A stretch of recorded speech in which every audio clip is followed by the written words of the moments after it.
Hello, everyone. Can everyone hear me? Good. Hello, my name is Ryan Cartmel, and I am excited to introduce Brandon Smith, who will be leading our session today in developing lifelong problem solvers, shifting from procedures to conceptual understanding. Brandon Smith is the lead mathematician and product director at Mind Research Institute, and it is esteemed educator specializing in experimental learning programs. With two patent pending initiatives, Brandon has focused on closing the math experience gap by providing children with extensive exposure to mathematics. His projects include interactive exhibits and games for math fairs, camps, and family math nights. Brandon's expertise has also encompasses designing mathematical requirements for ST Math software and overseeing the national rollout of the sixth grade ST Math curriculum. So let's give a warm welcome to Brandon and let's pass the mic off to you, sir. All right, thank you. Hello, everybody. How's it going? I'm so excited. So I think in some ways it's kind of feels like old news, right? Shifting from procedural to conceptual understanding. We're like, yeah, of course, but yet we're not seeing that shift happen at scale across the board.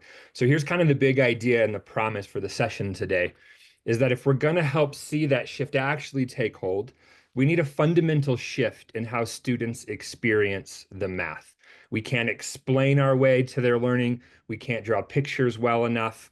We can't deliver the best lesson well enough in order for that shift to for kids to happen. And so, kind of the promise here is you're probably gonna hear some things you've heard before, you already know, but it's really nice for somebody else to say it and to reinforce it. And you're going to hear some things with it that are new.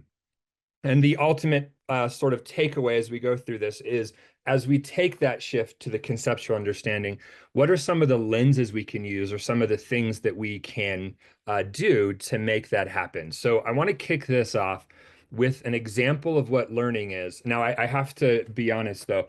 If this next slide bombs, the entire presentation's over. So I don't care if whatever you do, if you're going to laugh with me or at me, I just need somebody to chuckle. So if you have your video on, just make it look like it's the funniest thing you've ever seen in your life, or you can type into the chat. But if we don't get some laughs here, then we're in big trouble. Does anybody have the maturity level or of a fourth or fifth grader? I should say this better. Thank you, Miss Minky. Uh, do you know someone who does? You can just point at me, so the answer is yes.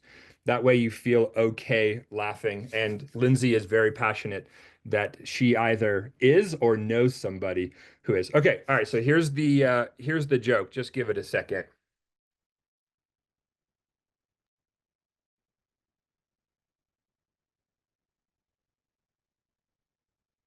Okay, I think Abigail's laughing at me. I don't know if it's a real laugh. Are we getting a little bit of chuckle here? Just a little? Okay. Thank you, Robert, for putting it in, Stacy. And a joke like this, it's really cool how humor and jokes and creativity actually tie really closely with learning. So here's the ultimate question, though, with this is what exactly makes this funny? Of course, we all have the maturity level, or we know someone who has the maturity level of a fourth or fifth grader. But there's something in how these jokes set it up that makes us chuckle and we enjoy it. So here's kind of the high level version is that our brain builds highly interconnected webs around ideas and concepts. And in this case, the primary concept here is regular. Maybe you remember regular or unleaded gas. You could come up with several things in which you've used the term, kind of like usual or a regular guy. You also have a part of that connected web is this connection around size and angles all being the same. And in fact, if you don't have that part of your schema built, the joke's also not that funny. The flip side is we've got that fiber component. And right now, those two parts in our web, in our brains, are not connected. And what the joke is doing is using a light-hearted way and visuals so that those two parts of our schema, of our interconnected web in our brain, connect themselves together. And so it's this moment right here when that purple line is being built. That is us building a connection in our brain. And it turns out that we really like to do that. And so one of the primary bases of humor is setting yourself up to make a connection you didn't expect and you didn't see coming. And it gives that humor, that sense of euphoria, and that fun factor. And learning is the same way. If I have to explain the joke, it's not funny. Learning acts identical. If I have to explain everything about a concept, you're just like, it loses its entire punchline. And so the idea here is that our brains do not store information like file folders on a USB drive. It's not about me explaining math so well that I can transfer what's in my mind over into somebody else's. It's about creating experiences for kids to build those connections, that interconnected web of ideas. And it can't happen if we take the traditional sort of just explain or explanatory approach. Learning has to be built in our individual minds. We can't transfer it from one brain to the next. So this is kind of the first punchline is when we're in a procedural world, we have a tendency to want to explain an idea, and we're looking for correct replication pretty much right away. And sometimes that's perfect. That's great. If I have a kid that does not know how to carry scissors, I'm not going to be like, just go jump on a trampoline with scissors. You'll learn by doing and figure it out. I'm going to be like, there's certain mistakes you cannot make there. It's too costly. And so I might use an explanatory approach. Here's the technique for how you hold the scissors. You don't run. I would do that sort of thing. If there's a procedure you absolutely have to have. However, mathematics is less and less has the need for us as humans to be the computers. After World War II into the Cold War, mathematics really shifted from being an art and a humanity towards being something where we needed humans to calculate quickly. There's even documents saying we don't need them to understand the underpinnings of how and why things work. We just need them to do rote calculation fast. We didn't have the power of the computer. That kind of relic from World War II, it's still what we are using in many ways in the classroom today. But when we switch to conceptual, we move away from explanation and we instead look for experiences in which I can learn from mistakes. In a procedural approach, mistakes are heavy. I should avoid them. In a conceptual approach, mistakes are playful, and I should get a lot of them early on. So I'm going to give us an example of a game to play. You can use the QR code if you'd like to try this on your phone. It's also a great example. If your camera's on and you were really dying to check Amazon Prime, I'm going to think you're playing the game. So this is a really great time, should that be the move you want to make. Or you can just type in the bit.ly link. The name of this game is Big Seed. So just put that dash in there in the name of the game. I'll leave this screen up for a second. If you have played this game, see if you can take it just a little bit further than you've played before. But we really just need to get a couple of puzzles under our belt. And it's going to tie in just how powerful this shift from looking for the best explanation, where kids start getting it right, and shifting our thinking to the best experiences, where mistakes are the primary driver.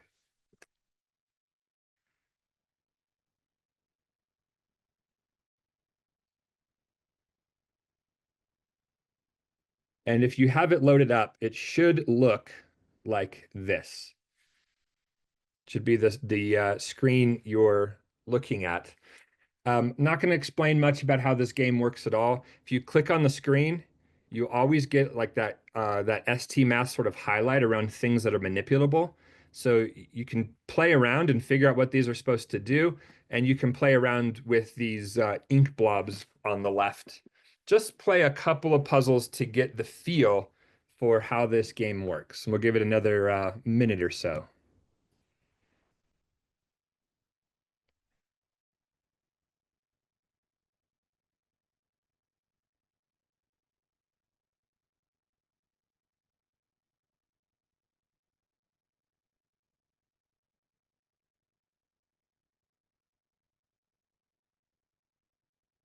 Yes, this game can be super tricky just looking at the chat. Kids get ultra hooked on it, and how you know is if they get so frustrated that they want to throw their iPad, but then they can't give up on the puzzle. You know that feeling? Do you remember that as a kid? Um, that's how you know you're completely immersed and hooked. So if we were going to play through this just for time, I usually like to do more of like a puzzle talk around this, but I want to be respectful of our time and kind of the Zoom environment.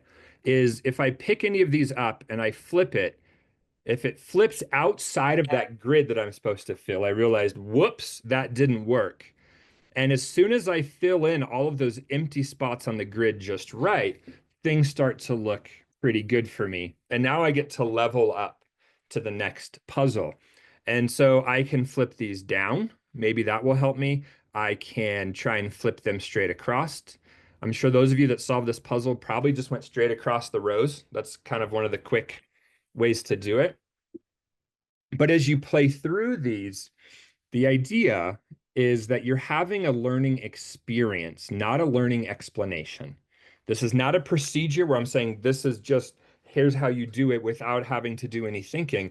And instead, it's saying let's put ourselves into problem solving environments. How many of you made it to this puzzle? All right, quite a few of you. Did you make it past this one, or you're still working on it? So I won't give too much of it away. If you do want to come back and play this, if you're on a different device, this is kind of like the cheat mode version, where you can drop down and get the puzzles, and now you could come right back to whatever puzzle it was that you had just been playing. So it's a nice way to come back and play through. So let me just show you another example here. How many of you made it to this one and then all of a sudden went, what is happening in my life? Jasmine, you're like, "Ah, this is perfect. This is what a learning experience is. Your brain wants to resolve the conflicts where it's like, this isn't working the way I thought. That mismatch between like, ooh, I know how to do the other one, but no, now I'm stuck. Your brain wants to solve it. You probably did something like this. Is this looking familiar for anybody's strategy? Don't want to give anything away. And you went like this. You're like, okay, all right, here we go. Here we go. Oh man. Those mistake moments are actually some of the most creative for the human brain. It wants to resolve those and figure those out. So I'm not going to give the punchline of the puzzle away. Just, that way, if you have any work meetings or something, not that, we ever have boring work meetings in education, but if randomly you possibly maybe might have one, I don't want to give it away. It'll look like you're doing a lot of homework into STMath and kind of our approach. This is also one of the original games we did with all of our first research around spatial temporal reasoning and the power and just how spatial temporal mathematics and music can do all that. Yes, Caitlin, great point. Be very mindful of the volume, also your personal volume. Sometimes I think the best problem solving comes with a couple swear words. That's not true. I never said that. Just don't say it out loud in a meeting. So here's kind of the point of that shifting from explanation to experience is when you had that experience, you had successes and you earned them and you had mistakes and you learned from them. When we're in a procedural mode where we're trying to explain everything, both of those factors are taken away. And so a couple of really big keys to the puzzle, so to speak, if we're going to make this shift, is when we talk about learning by doing, is we want students to act before they know the solution path. In a procedural world, I want you to wait until you have the solution path. If I were to teach a kid how to use a chainsaw or something because you were cutting up firewood, I'm not going to be like, go figure it out, learn by doing. There's certain things I do not want you to do until I explain it. That's in a world in which I'm prizing success over all else and mistakes are heavier than they should be. In a conceptual world, it's the exact opposite. And if we're going to act before we have a solution path, this is one of the hard things, and we find this with ed tech a lot of times. It's one of the really cool differentiators with STMath is that you need really good feedback. If I just give you a worksheet and like, I don't know, go solve it, and it's like, what am I? I have no clean way to drive that feedback component. It's very hard for me to take a learning by doing approach in that sort of static worksheet environment. A lot of times with ed tech, you'll see it. Well, they'll just have you solve it, and they're like, "Ah, you're right, you're wrong," and then that's it. And then you just guess again. I am not getting good feedback. I'm saying, yeah, you made it. No, you didn't make it. But there's nothing there to get me to think creatively and to think differently. ST Math is really driven around this idea of visual and formative feedback. The better the feedback, the more you can put kids into a learning by doing environment. That can be very difficult to do. Textbooks, for example, cannot offer that inherently. And so this is where if you're at that district administrator level or a school site and you're making decisions, find the most active and interactive math tools that you can find. Make sure it has that feedback and then stick with it. You can't do that turnover effect. You know what I'm talking about? You try something for a year and it doesn't work, and then you swing the pendulum over. The last component, this is kind of a big mind blowing one, I think, is rethink the gradual release model. Okay, can someone just be like, that kind of moment if you have your camera on just to make me feel like, okay, Mary, yes, thank you. Okay, one person has their mind blown. We think a lot with that I do, we do, you do model. That can work in a procedural environment because I'm showing you what to do and I'm gradually giving you the agency to go and replicate those steps. In a conceptual learning environment, we want to rethink that model. So here's what I mean, kind of as a graphic. I was so proud of myself drawing this graphic on Google Docs. It's not nearly as impressive as my own excitement. But imagine that you've got on one axis here agency, right? Your ability to own your decisions, to make them for yourself. Success or failure, you got to decide. Like you're playing a board game and the strategy is entirely up to you. And on the horizontal bit is challenge. So, how difficult something is. So, for example, watching TV, there is nothing for me to do, and it is not very difficult unless you're watching certain sports teams. Then maybe emotionally, but there's nothing for me to do. There's no acts really for me to take on. So much so that usually when we watch TV, we go on our phones, we're distracted by 75 other things because we're not in an environment that actually occupies our thinking because there's not a whole lot for us to do. On the flip side would be like the most creative problem solving endeavor you have ever been on. Your actions are entirely up to you. Success or fail, win or lose, it's up to you. Full agency. And holy moly, is the problem tricky. So you kind of just think of that as the scale. The traditional gradual release model tries to move the needle totally vertical. It has however challenging the problem is, I'm going to do it first.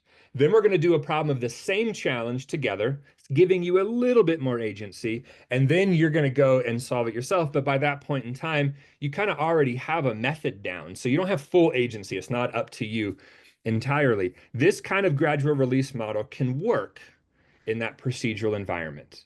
And on some rare cases, like we're talking about carrying a pair of scissors or learning to turn on a stove, or teaching your kid to drive a car, there's certain things I'm not going to just be like, go figure it out, drive on the freeway, have fun.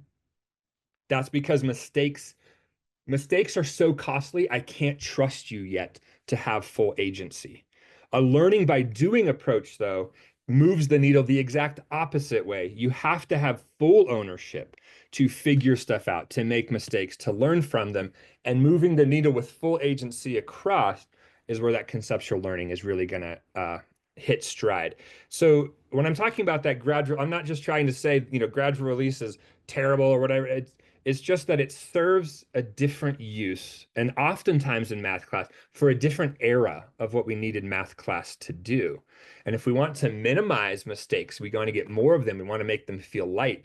You want kids to be in charge of their thinking and their strategies as early as possible, which is why you have to have really good feedback. And you see it in ST Math, that learning progression. Puzzles are progressing from easy to hard, but you're always in the driver's seat. We're trying to move that green arrow towards the right hand side. All right, so let's shift gears to the next one. If you were to ask a kid the question, you can type this into the chat. It can be a one-word answer, is totally fine. Um, what would a kid say if we asked them, uh, what does it mean if another kid in your class is really good at math?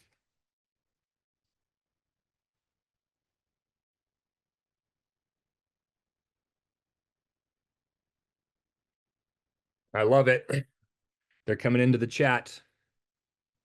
Oh, these are great. Oh, these are better than I thought. Yes, I'm so excited now. Now my mind's blown.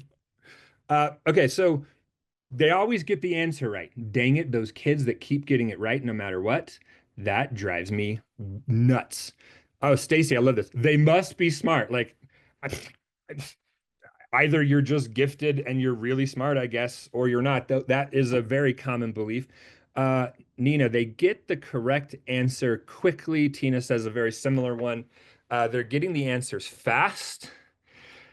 So a kid is going to expect basically that being really good at math means I can do stuff that looks really hard without having to work that hard. Does that feel reasonable? Quick, I'm right. Here's the problem with that is a lot of us that may have been that student, we still probably lacked understanding of what we were doing.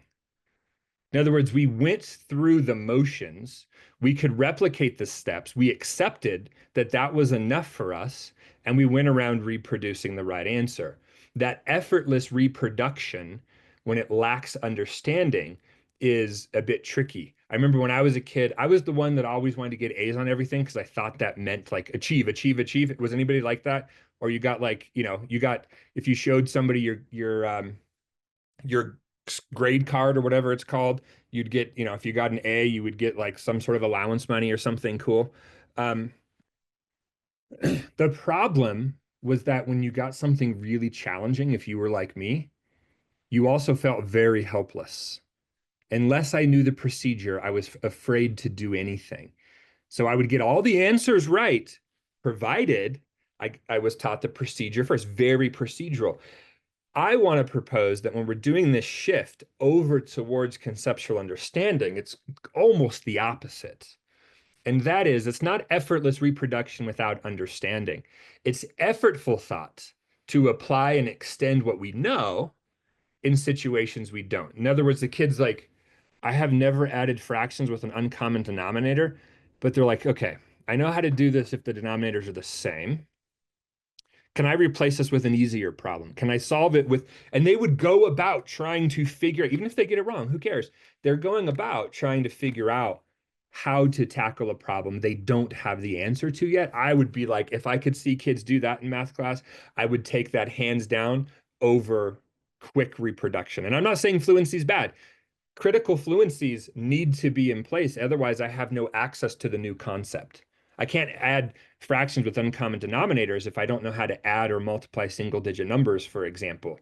This is not saying that a fluency is a bad thing. What I'm saying is a conceptual understanding is that and more. So I want to give us an example where we know all of the math for this. However, it's going to put us in a novel problem-solving environment, just like with Big C. But in this case, it's going to have numbers in it, and you're going to have to reason through in some interesting ways.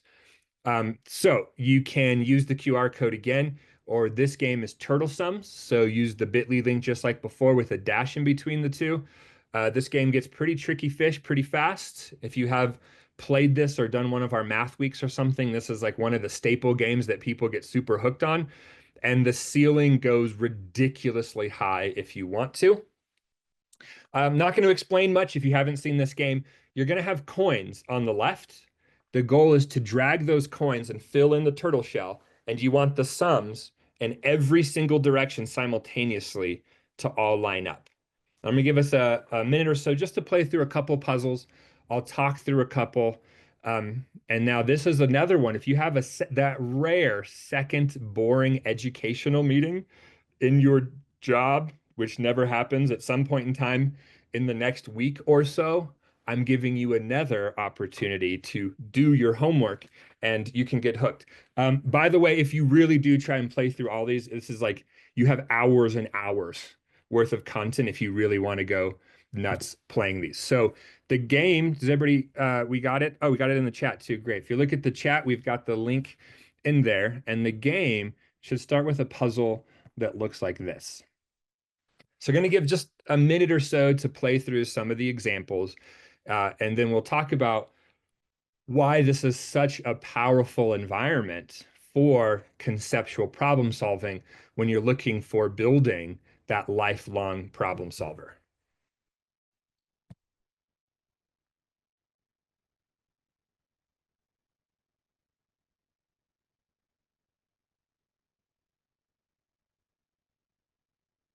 If you are doing this on a phone, it might ask you to rotate. Because you're dragging stuff left to right, it's going to work better uh, in that landscape mode, not the vertical portrait mode.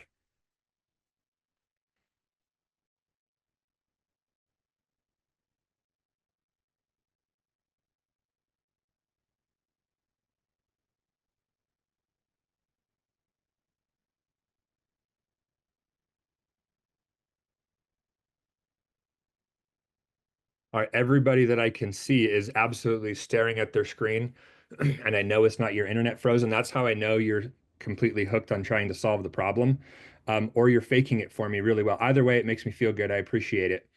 Let's just talk through a couple of these puzzles. So if the goal is for all the sums to match, this one's kind of reductive in the sense of we know exactly where the 3 and the 4 have to go right away. So if I need to, for example, down here, make a sum of 5, the only way to do it with the coins I have is 1 plus 4. And it feels really good that the diagonal also matches up to 6. So 3 and 4 have to go into these particular spots. We don't have much of a choice. A little different, if you're familiar with ST Math, a little different now is that when you check it, we don't just move you on, because this could be a good opportunity. Maybe there's more than one answer that you want to show, or you got really excited and you want to go show your brother or sister, mom and dad. We allow your success to live there. So let me just skip ahead for time.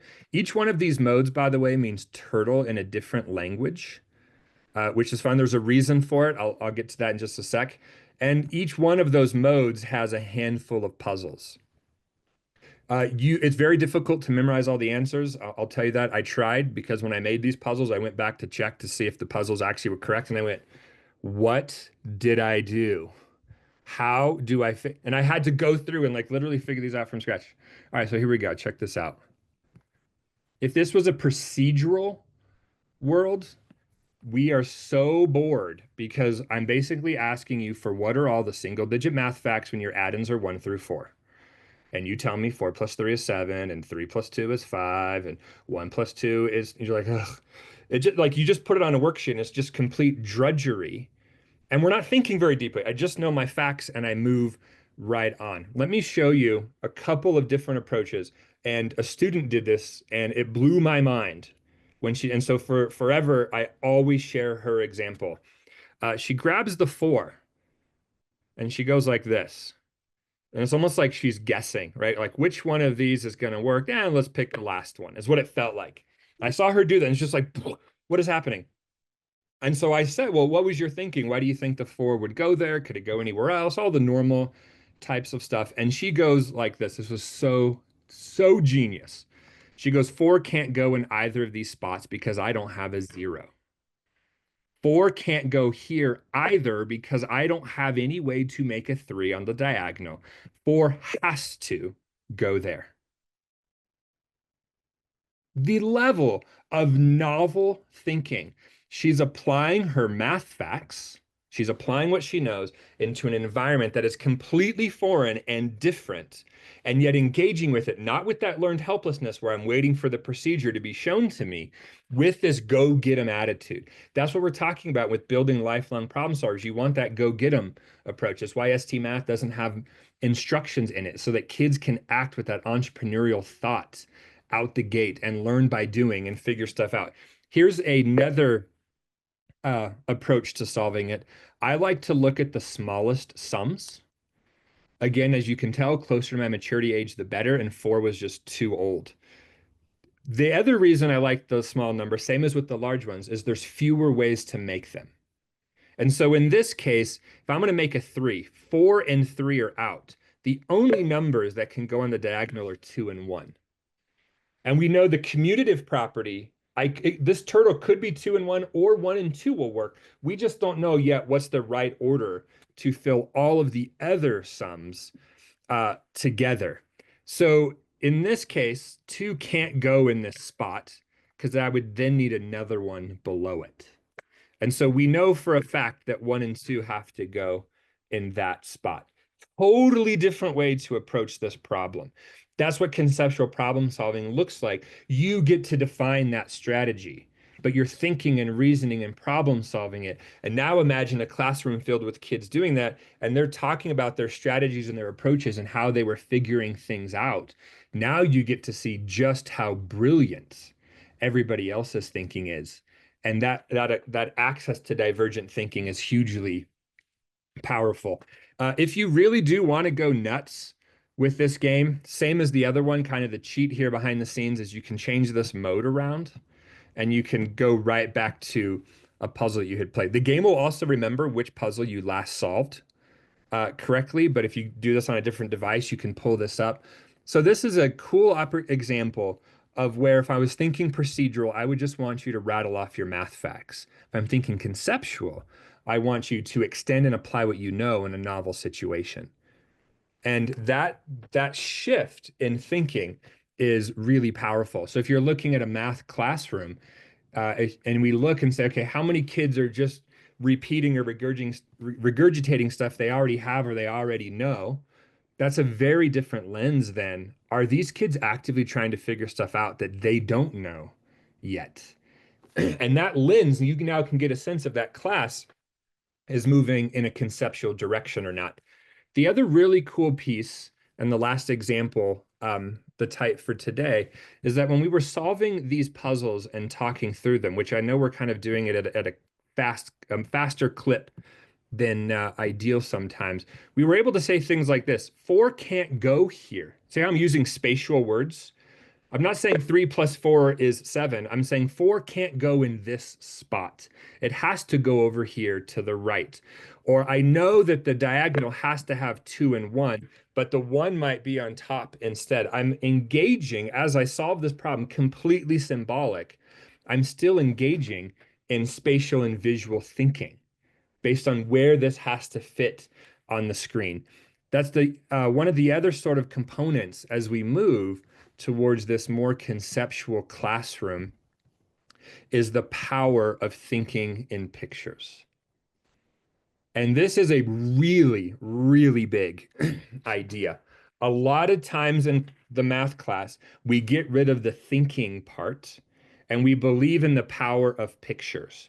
And the problem is that we don't actually get the learning promise we were hoped. Pictures are great. Does that sound weird to anybody? We're saying the power of thinking in pictures is great, but pictures by themselves don't necessarily do that much. That's weird. That feels bizarre. I mean, it should be solving things like language barriers. Visual processing in the brain is fast. I would rather look at a textbook with visuals on it than just text everywhere. But if we get rid of the thinking in pictures, we lose a ton. So here's what some of the research says around it. The deceptive clarity of visualizations is highly problematic. Deceptive clarity just means you thought you learned it, but you were tricked. Your brain tricked itself. You almost learned it too easy that you also forgot it as easily. Did you ever have that where you went to like the teacher's office in school? I did. I remember this in college in particular, and I would work on a problem with the teacher there, and I was like, man, this just makes so much sense. I go back to my dorm room and I'm like, what did I just do? This makes no sense to me at all. That feeling where you get a glimmer of clarity and a glimmer of understanding, but it's not sticky. It leaves. So it's that deceptive clarity. It doesn't really sink in. Does this feel weird to anybody else? Pictures have basically an really bad side effect of deceptive clarity. That feels very bizarre to me. Why exactly could that be the case? And if we're moving from this procedural to conceptual, that's really the answer. Is that fundamentally the student experience has to improve and be more active if we want to move towards conceptual understanding. The way the research offers the answer is it happens mostly when kids are passively absorbing the information. In other words, if I'm using pictures to explain my thinking, but yet you are still in your desk, just sitting there, listening to the I do, we do, you do type model, or whatever lecture, I'm not being active enough. Pictures are not strong enough to overcome a passive learner. So it's not that pictures are bad, it's that it cannot overcome just sitting and being passive. I have to get in the driver's seat. So just like you saw with Big Seed, or even the spatial thinking we did with turtle sums, we had to think that way. That's where the power comes. And if I'm in a procedural world, I have a tendency to want to rush towards the symbols, right? You need the procedure. The formal math procedure starts when I have all the symbols, is what is easy to think in our minds.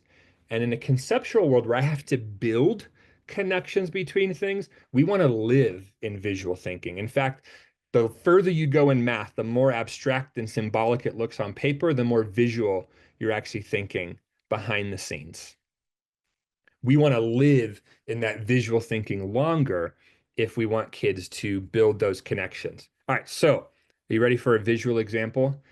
We need to prime ourselves with that mind-blowing, like sort of moment again, because it's about to happen one more time. Are you ready for this? Here we go. This is going to blow your mind. I know the anticipation's killing you. Are you ready for this? This is a half. That's amazing. Stacy was like, that's really not all that amazing. Duh. We know it's a half. The shaded and the unshaded are the same. I could fold them over, I could cut them and lay them on top of each other, whatever we would do.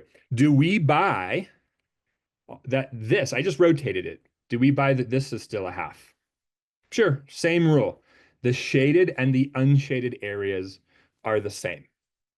I can cut them, I can lay them on top of each other, whatever it is that I would like to do to justify it. How about this? All we know, if we're in this conceptual world, we want to think deeply about the simple ideas that we're holding on to. Can we believe that the shaded area and the unshaded area are the same size? Yeah, this is literally just cutting a sandwich in half.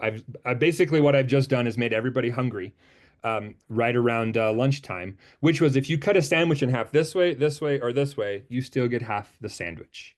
So we know if shaded and unshaded are the same, we got a half, which is great. We also know that corner to corner works. So I'm going to start to do a few little wonky bits, and I'm just going to move that corner around.